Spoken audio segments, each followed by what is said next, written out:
सध्या भारत पाकिस्तान मध्ये तणाव सुरू आहे, ज्यामुळे पाकिस्तानी लोक देश सोडून जात आहेत।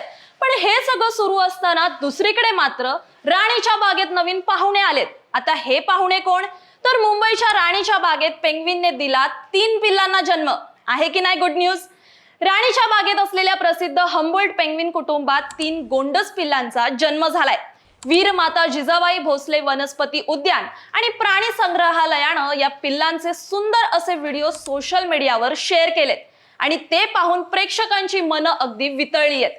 सध्या राणीच्या बागेत 7 प्रौढ पेंग्विन आहेत, त्यातील 2 जोड्यांनी या हंगामात आपली पिल्लं जगात आणली आहेत। ऑलिव्ह आणि पोपाय या जोडीला 4 मार्च रोजी नर पिल्लू झालं, ज्याचं नाव ठेवलं गेलंय नॉडी।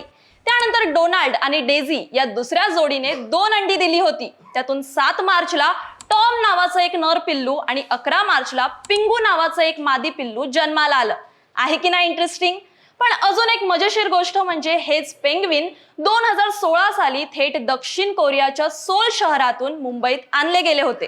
तेव्हाही खूप चर्चा आणि राजकारण झालं होतं। पण आज तेच पेंग्विन आता इथंच रुळलेत आणि त्यांच्या बाळांनी सगळ्यांचीच मनं जिंकून घेतली आहेत। आता राणीच्या बागेत एकूण 21 पेंग्विन झाले असून त्यात 11 नर आणि 10 माद्या आहेत। तसेच हे भारतातील पहिले हम्बोल्ट पेंग्विन सेंटर असल्यामुळे याला वेगळीच खासियत आहे। त्यामुळे आता तुम्हाला राणीच्या बागेत फिरायला आणखीनच मजा येणार आहे। मग मुंबईकरांनो, तुम्ही या गोंडस पिल्लांना बघायला कधी जाताय? आणि जायच्या आधी व्हिडिओला लाईक आणि चॅनलला फॉलो करायला विसरू नका।